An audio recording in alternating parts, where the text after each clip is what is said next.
Amén. Bueno, retomamos el punto D, el amor de Dios por las almas. La semana pasada estuvimos en el punto 1, hablando acerca de la motivación. ¿Cuál es nuestra motivación? ¿Cuál es nuestra motivación para predicar, para hablar? Y habíamos visto, que Dios amó de tal manera al mundo que envió a su Hijo unigénito. ¿Se acuerdan el texto? Y pusiste el ejemplo de los fariseos romanos. Habíamos visto también esa falsa motivación del proselitismo, ¿no? La diferencia entre anunciar el Evangelio de Salvación sabiendo lo que significa y qué diferencia hay con el hacer proselitismo religioso. O hacer proselitismo, juntar gente, cuanto más seamos mejor. Esa es la motivación, ese es el fin. Habíamos visto en algunos textos la importancia de saber explicar el destino eterno de las personas. ¿Cuál es el propósito del Evangelio de salvación? La salvación. Entonces, el asunto es, ¿de qué? ¿De qué tenemos que ser salvos? ¿Sabemos explicar eso?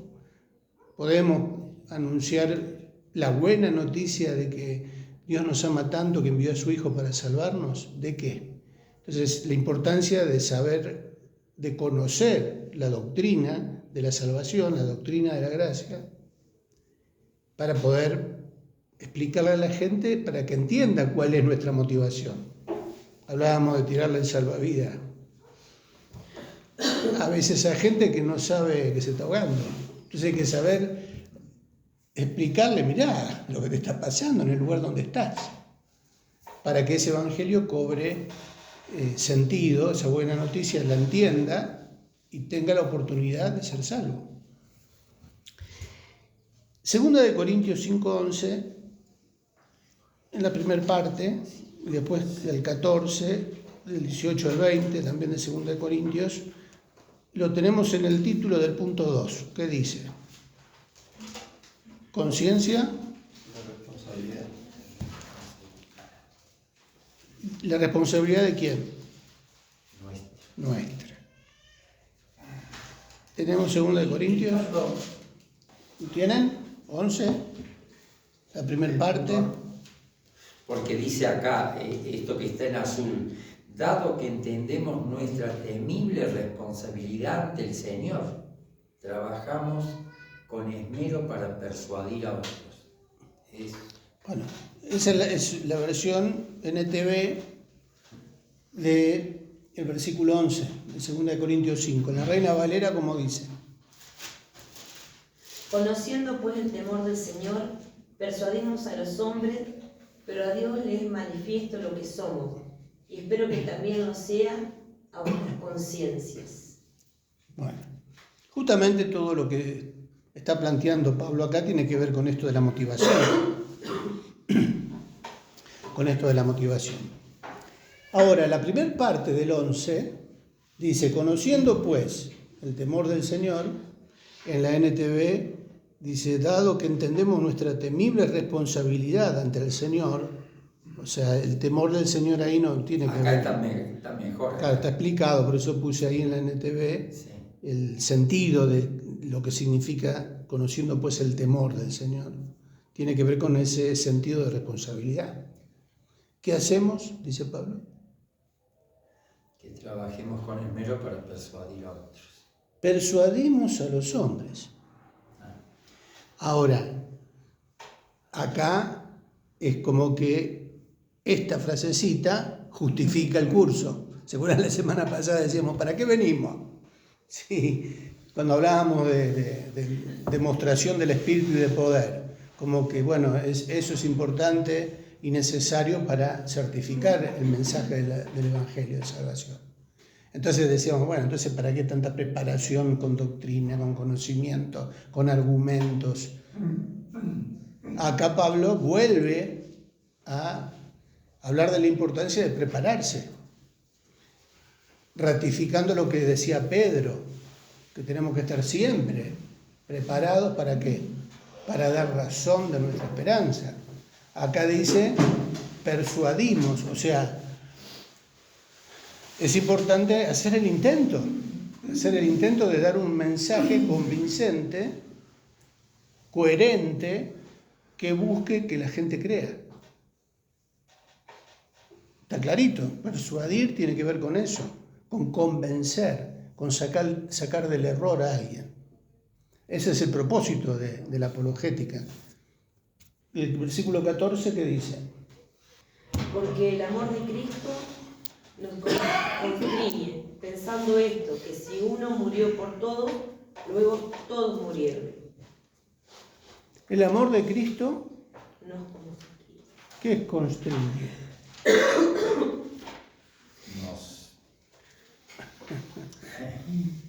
Mira, Walter, ¿Otra versión por ahí? ¿Todo está en Reina Valera?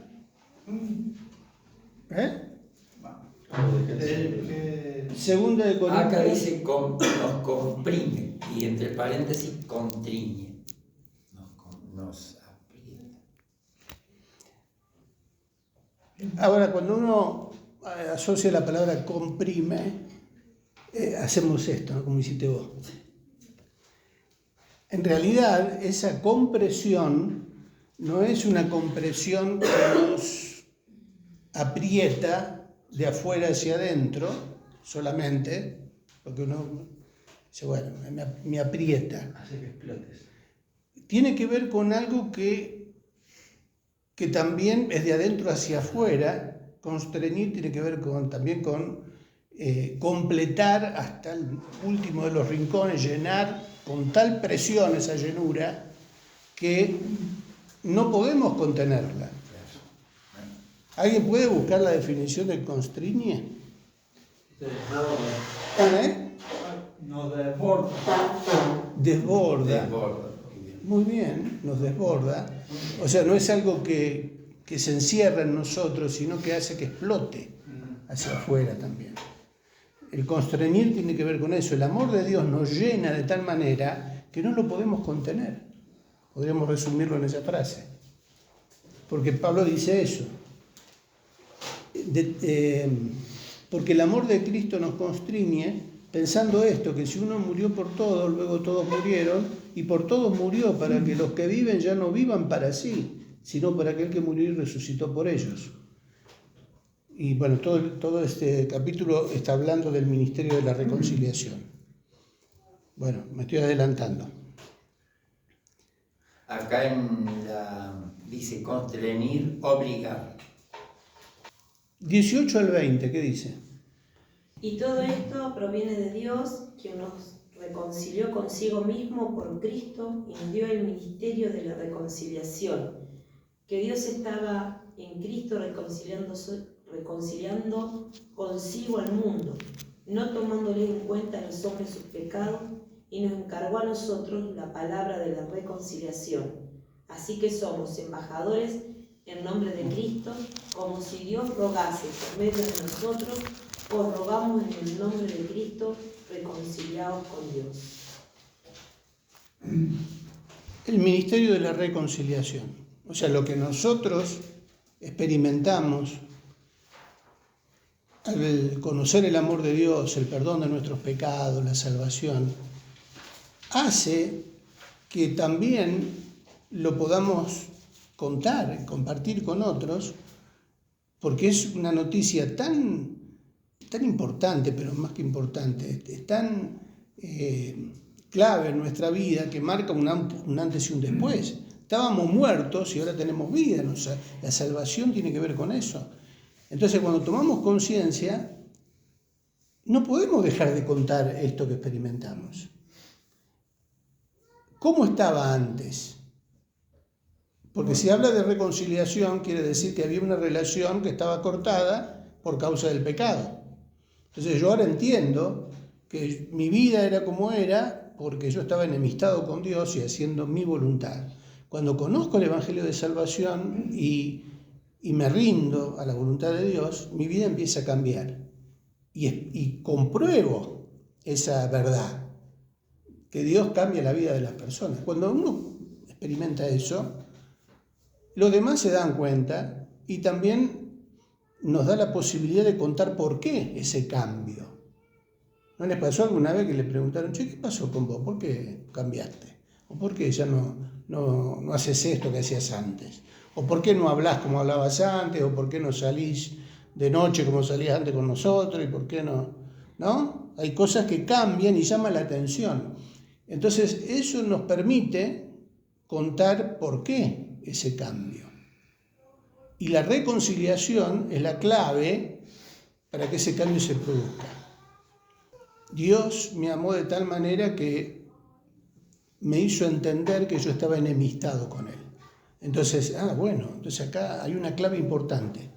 También esto de explicar la reconciliación, ¿se acuerdan que venimos hablando, no? La apologética tiene que ver con afirmarse en aquellas verdades, aquellas doctrinas que son fundamentales. ¿Se acuerdan que hablábamos de la cruz? ¿Sabemos explicar el significado de la cruz? ¿Sabemos explicar el tema de la salvación? ¿Sabemos explicar ahora el tema de la reconciliación, la doctrina de la reconciliación? Y ahí está bueno porque nos obliga a buscar en la palabra de Dios los pasajes que nos hablan de esa reconciliación. Romanos, Efesios, o sea, las cartas de Pablo que desarrollan la doctrina. Antes éramos enemigos en nuestra mente, reconciliados por la cruz. O sea, todos los pasajes que hablan de esta relación que estaba cortada y que ahora se recompone. Bueno, acá dice Pablo que nosotros ahora tenemos este ministerio. Y habla de Pablo de que somos embajadores. Versículo 20, así que somos embajadores en nombre de Cristo. Como si Dios rogase por medio de nosotros, os rogamos en nombre de Cristo, reconciliados con Dios. O sea, está la posibilidad y la oportunidad de restaurar esa relación que se había cortado. Entonces, vamos a leer Santiago, punto A, B y C. Dado que entendemos nuestra temible responsabilidad ante el Señor, trabajamos con esmero para persuadir a otros. B. Responsabilidad motivada no por el miedo, sino por el amor. Versículo 14. Un amor que nos cautivó, nos abrazó y nos comprime, constriñe, de tal manera que debería manifestarse reflejándolo y compartiéndolo en nuestro entorno. C. Dios tomó la iniciativa enviando a su Hijo para que podamos reconciliarnos con Él. Un padre que entrega a su Hijo por amor. Un Hijo que también por amor se despoja de sus privilegios y derrama su sangre para redimir a los que no merecíamos ser redimidos. Es lo que nos impulsa a rogar que todos anhelen esa reconciliación, no por obligación o por miedo, sino por amor y gratitud. 18. Bien, y así entramos en el punto 3. ¿Qué dice el punto 3? Conciencia de urgencia. Conciencia de urgencia. Segunda de Pedro 3:1 al 18, Judas 20 al 23, hablan de esto, de este sentido de urgencia. Para no leer todo el capítulo 3 de Segunda de Pedro, Pedro comienza hablando de la importancia de tener memoria de las palabras que habían sido dadas, que el Señor va a volver. O sea, va a llegar un momento en que Jesús va a aparecer por segunda vez, y dentro de esta promesa de su segunda venida hay gente que decidió ignorarla, o sea, no darle importancia. Total, no, hace cuánto que se viene diciendo lo mismo y nunca viene. Estos ignoran voluntariamente que En el tiempo antiguo fueron hechos por la palabra de Dios, los cielos y también la tierra. O sea, se está refiriendo a aquellas personas que ignoran voluntariamente. Y Pedro sigue describiendo eso. Versículo 8, mas oh amados, no ignoréis esto, porque para con el Señor un día es como 1000 años y 1000 años como un día. Ahora Pedro se está dirigiendo a los creyentes. No podemos nosotros especular diciendo, no, todavía falta, que los que vienen detrás nuestro, ellos se preocupen. No, nosotros no sabemos los tiempos. Aparte, ahí dice Pedro, para el Señor un día es como 1000 años. O sea que cuando Dios diga, ya está y listo. Por algo dice que vendrá como ladrón en la noche. Como ladrón en la noche.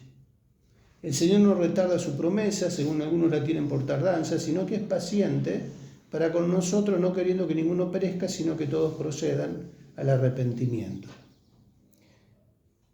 Puesto que todas estas cosas, versículo 11, han de ser desechas, ¿cómo no debéis vosotros andar en santa y piadosa manera de vivir? Esperando y apresurándoos para la venida del día de Dios, en el cual los cielos encendiéndose serán deshechos y los elementos siendo quemados se fundirán.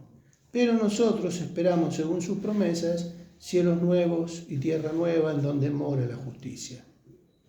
Por lo cual, oh amados, estando a la espera de estas cosas, procurad con diligencia ser hallados por Él sin mancha e irreprensibles, en paz.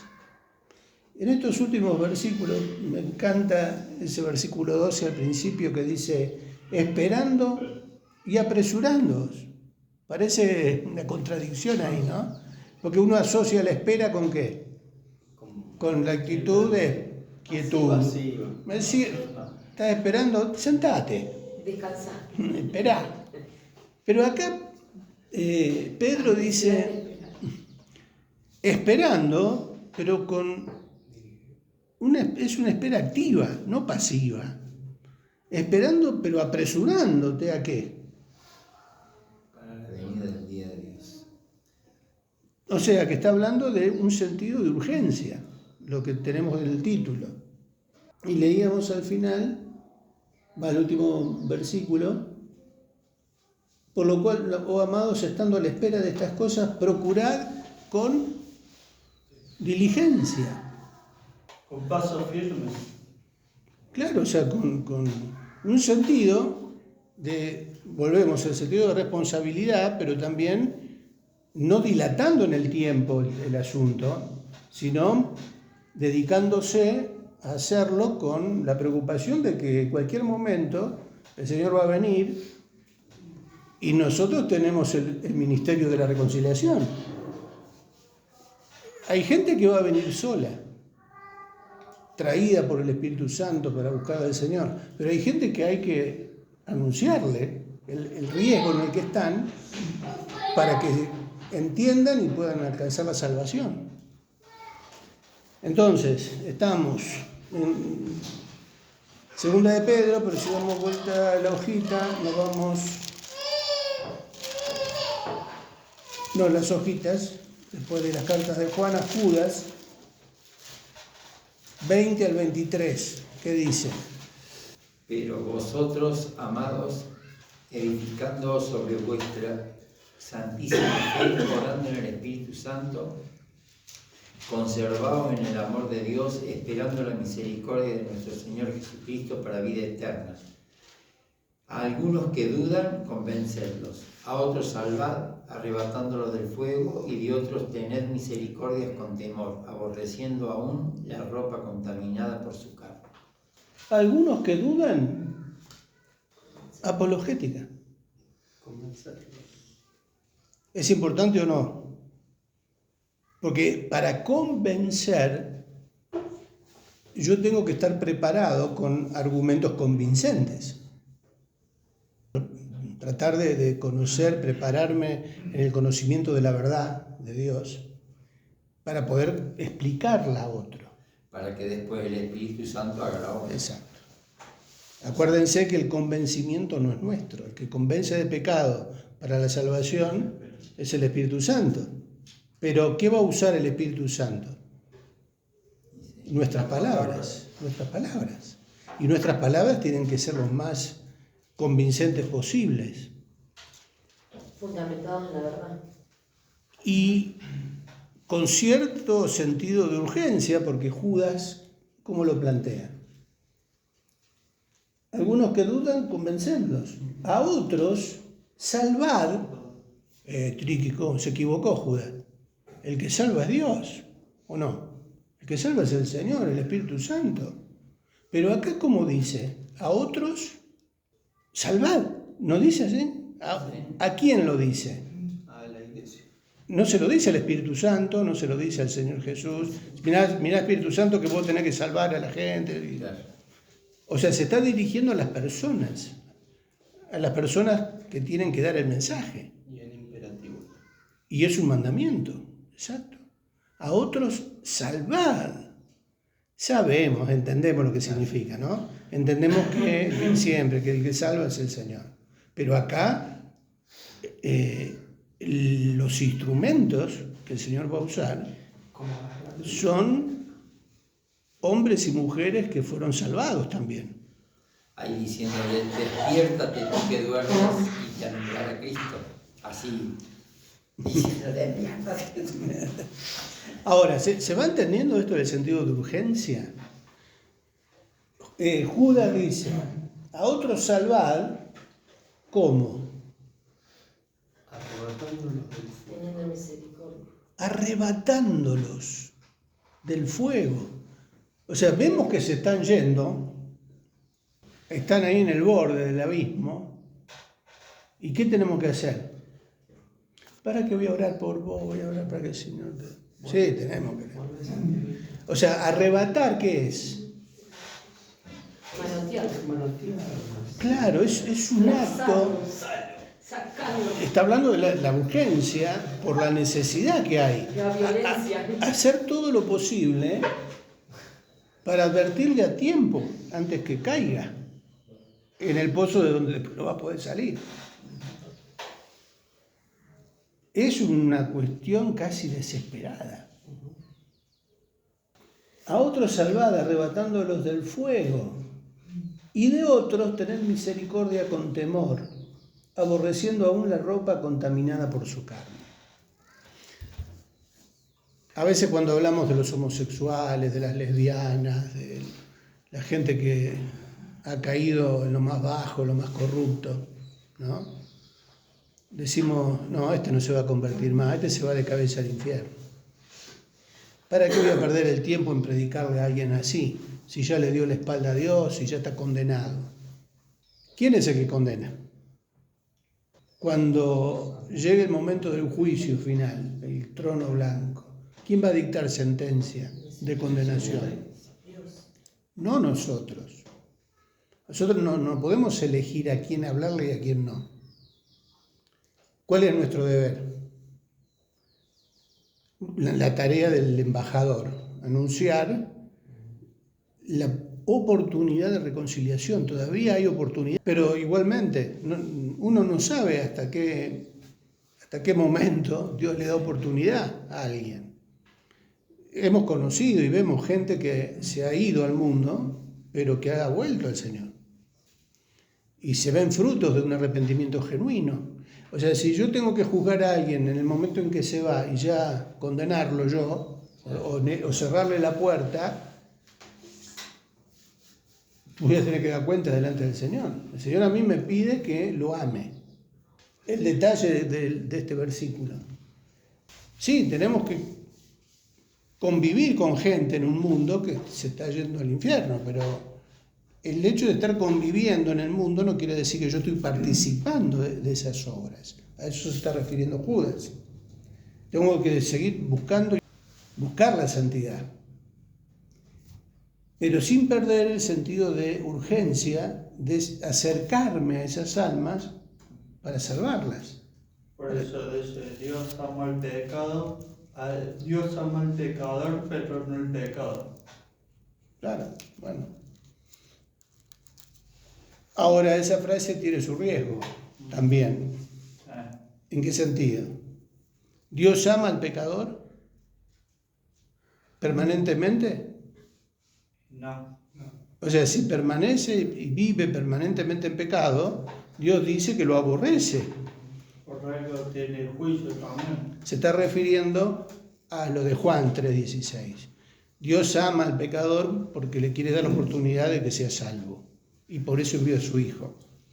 Pero si vive permanentemente en el pecado, dándole la espalda a Dios, es objeto del juicio de Dios. Porque si no, vieron que hablamos siempre de las nuevas doctrinas que aparecen de que Dios va a salvar a todos. Dios no va a salvar a todos. Va a salvar a aquellos que creen en Él y que se reconcilian con Él. Y acá en el Salmo 5 dice, porque tú no eres un Dios que se complace en la maldad.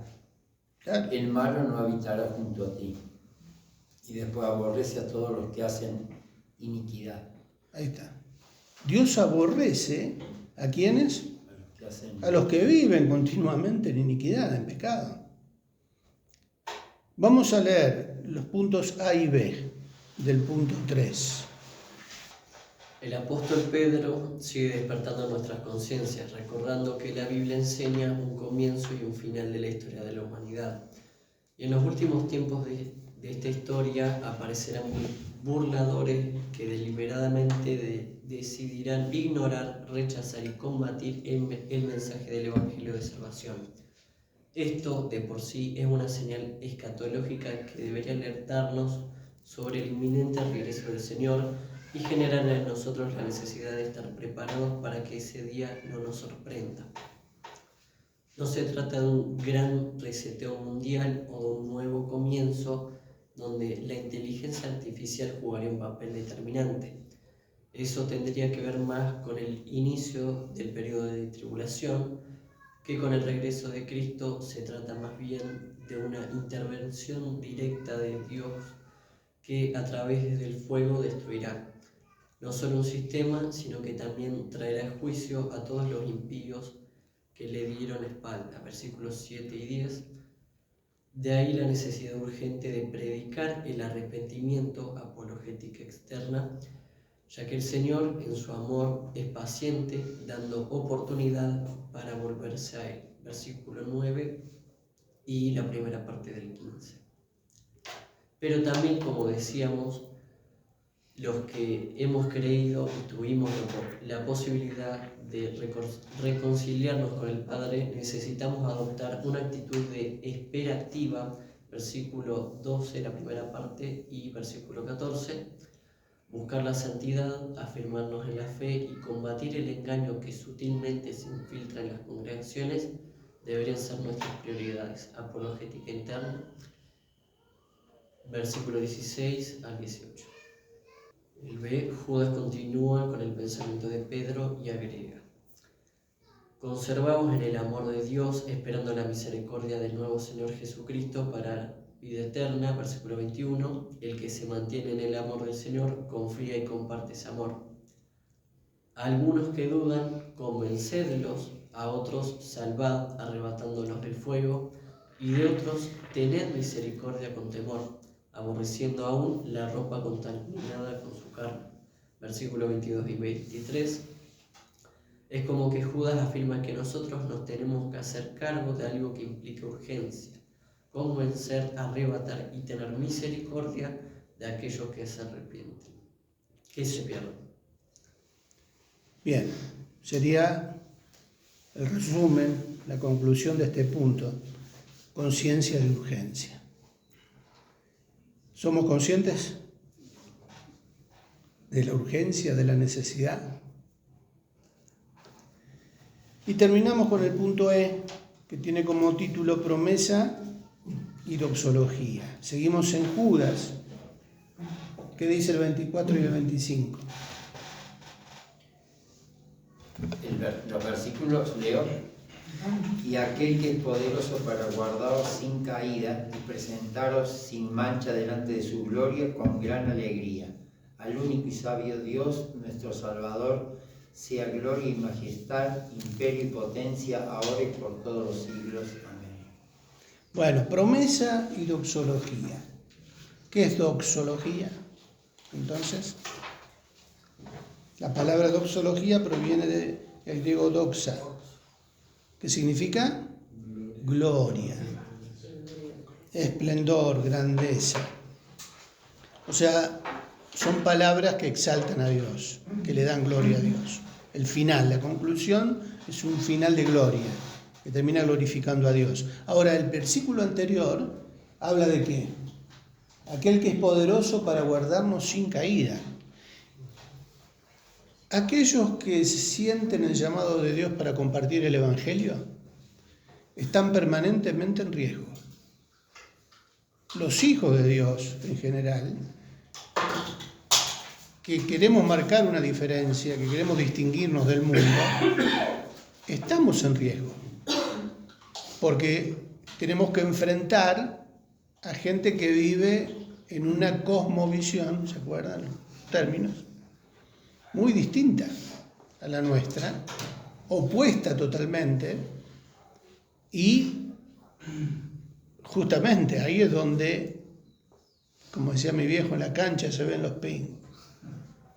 Claro, porque adentro de la iglesia, entre nosotros, en las amistades, claro, es lindo, ¿no?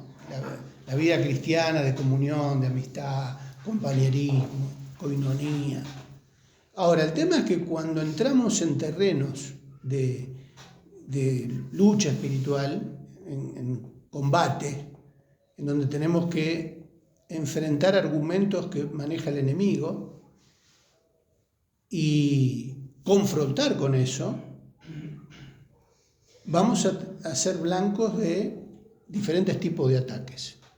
Ataques directos del enemigo, con tentación, con problemas que van a atentar contra nuestra autoridad espiritual, porque el enemigo va a procurar descalificarnos, quitarnos autoridad. ¿Vos quién sos para hablarme? Si vos, mirá lo que hiciste, lo que sos, lo que te... O sea, el enemigo siempre usa esas estrategias. Conflicto, acusación, guerra, problemas, ataques. Hay que estar dispuesto a eso. Y va a hacer lo posible para hacernos caer. O sea, para que a través de alguna trampa que él nos tienda, podamos, si no estamos avisados, no nos damos cuenta, metemos la pata en algo o nos dejamos distraer porque pensamos que la teníamos dominada y resulta que nuestro orgullo es lo que muchas veces nos hace caer. No, a mí el diablo no me va a hacer nada. Yo soy un hijo de Dios, ya mi Dios me va a cuidar y el enemigo a mí no me va a hacer nada. Y a veces nos creemos que estamos arriba del caballo y de ahí nadie nos tira. Pero el enemigo siempre está buscando, va a estar a la vuelta. Y más aquellos que quieren servir al Señor. Por eso hay que usar toda la armadura. Para eso la armadura de Efesios 6. Pero ¿cuál es la promesa del versículo 24? Y aquel que es poderoso para guardarnos sin caída. Es una oración final, ¿no? ¿A quién se está dirigiendo? Porque dice, y a aquel. Y aquel que es poderoso para guardarnos sin caída y presentaros sin mancha delante de su gloria con gran alegría. Y ahí dice, ¿quién es aquel? Versículo 25. Aquel es el único y sabio Dios. Nuestro Salvador, sea gloria y majestad, imperio y potencia, ahora y por los siglos, por todos los siglos. Amén. ¿Amén? Ese amén, más que una expresión de deseo, ¿qué es? Así sea. Sí. ¿Él es poderoso o no para guardarnos sin caída? O sea, no quiere decir esto que no vamos a enfrentar lucha. Desde el momento en que invitamos a alguien para que venga a una reunión, o le hablamos, le contamos nuestro testimonio, vamos a tener que estar preparados para recibir un contraataque. Pero Dios es poderoso para guardarnos. Esto nos tiene que alentar. Porque el propósito de esto es que, de este curso, es que aprendamos, a pesar de los riesgos, a prepararnos para poder compartir el Evangelio de salvación. Con los argumentos que dice Pedro, ¿no? Estar preparados para presentar defensa ante todo aquel que demande razón. Explícame esto, a ver cómo es. Y yo tengo que explicárselo. O sea, nosotros tenemos que explicarlo. Bueno, lo vamos a llamar a usted. Sí. Bueno, nos queda un minuto. Me estaba acordando recién de una charla que tuvimos con alguien el sábado pasado, justamente de los que salen a predicar el Evangelio. Los misioneros, los primeros misioneros que vinieron a Argentina, a Sudamérica, los testimonios que hay registrados de aquellos que se metían en lugares difíciles. En las comunidades Huichí, en el norte, allá en el Chaco salteño, testimonio de un misionero sueco, creo que era. ¿El que iba a caballo? No, ese es otro. Que fue a abrir la obra en Embarcación, el pueblo ese que está ahí en Salta, al norte. Y cómo se metió en las tribus, ¿no? de las comunidades a predicar el Evangelio, y los brujos lo querían liquidar. Había un brujo que lo quiso liquidar. Y ya lo encaró en una reunión que él fue a hablar de Jesús. Ya el brujo ya había planeado la manera de liquidarlo. Y cuando lo va a encarar para apuñalarlo, dice que se pegó un espanto tal, un susto, que pegó media vuelta y salió corriendo a los gritos. Y después él contaba que ¿por qué? Porque dice que había 2 hombres parados alrededor de este misionero, 2 hombres altos, vestidos de blanco, que lo estaban defendiendo, que no dejaba que se acerque. Él solo lo vio. Claro. Dice que todavía está corriendo, no lo he encontrado todavía. Hay muchos testimonios de eso. De ese tipo. Personas que han pasado esa. En el Paraguay, también en Paraguay, ese de caballo, El del caballo. también, que lo querían emboscar. Lo querían emboscar y no se arrimaron porque al lado del tipo este aparecieron otros 2 a caballo, vestidos de blanco ahí, o sea, evidentemente ángeles, ¿no? Ahora, lo notable es cómo lo vieron ellos nomás, los que querían matarlo. O sea, ¿de qué habla eso? Aquel que es poderoso para guardaros. Eso a mí me alienta. Las cosas que nosotros desconocemos de nosotros mismos, de cómo Dios nos cuida. Sí, no sabemos. Que no sabemos, porque en el mundo espiritual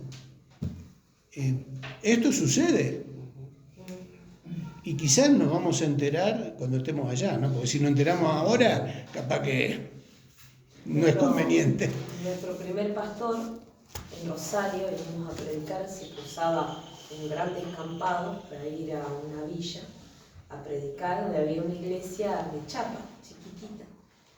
Entonces el pastor le predicaba muy fuerte, era potente para los gritos, ¿no? Y bueno, salíamos después todos, yo tenía 16 años, salíamos todo el grupo, nos íbamos. Y así, como una campaña que se hacía, ¿no? Días consecutivos de reunión. Cuando termina, viene un hombre con la esposa a la iglesia y pide que quería conocer al pastor que iba a predicar allá. Entonces dice que cuando el hombre se presenta, viene el pastor, se da a conocer y dice que le pregunta, yo estaba ahí, y le preguntó ¿dónde se metía a él cuando volvíamos todos? Porque dice que él lo veía salir y él lo esperaba para matarlo. Dice que él iba con cuchillo y todo, pero lo iba a apuñalar, lo esperaba para matar y se le desapareció entre la gente, no lo encontraba. Entonces cuando terminó la campaña esa, se convirtió el hombre se convirtió con todas las letras porque se empezó a servir y dice que él salía para buscar porque dice que no podía soportar lo que hablaba, lo que decía, lo que predicaba. Entonces él salía y dice que decía una voz que le decía que lo mate y salía a buscarlo y no lo encontraba. Y éramos, qué sé yo, un grupo de 20 que volvíamos, íbamos entre jóvenes, hijos, qué sé yo, la familia. Y no lo... Está bien, el pastor era morocho, pero... Sí. No lo veía. Bueno, vamos a orar, así terminamos. Padre, te damos gracias por este tiempo que hemos podido tener para meditar en este tema, en este desafío que tú nos das a través de tu palabra para que podamos prepararnos cada vez más para poder compartir la verdad del Evangelio. Ayúdanos, Señor, a tomar esto como un desafío para nuestras vidas, para que podamos estar siempre listos en el momento en que tú nos quieras usar. Más allá de los niveles de preparación que podamos tener, que siempre podamos compartir aquello que tú hiciste en nuestra vida y que podamos tomar conciencia del tiempo en que nos toca vivir y de la urgencia, la necesidad de poder hacerlo sin especular, sin perder tiempo. Ayúdanos, Señor, a que un día podamos presentarnos delante de ti y que podamos sentirnos, Señor, cobijados por tu amor, por tu gracia, a pesar de que muchas veces fallamos, pero que por lo menos hicimos el intento de obedecerte, obedecer ese mandamiento. Señor, ayúdanos a no dejar caer esto, que también podamos compartirlo con otros y que podamos, Señor, ser conscientes de que un día vamos a estar delante de ti, que como termina esta carta de Judas, también nosotros queremos darte a ti toda la gloria, porque tú eres poderoso para guardarnos sin caída y presentarnos delante del Padre con gran alegría. Señor, ayúdanos a poder llegar a ese momento. Rogamos por los que estamos, por los que no pudieron venir. Pedimos, Señor, que tú también los estés cuidando y que en lo que nos queda de este día, Señor, tú sigas al lado nuestro. Lo rogamos en el nombre de Jesús. Amén.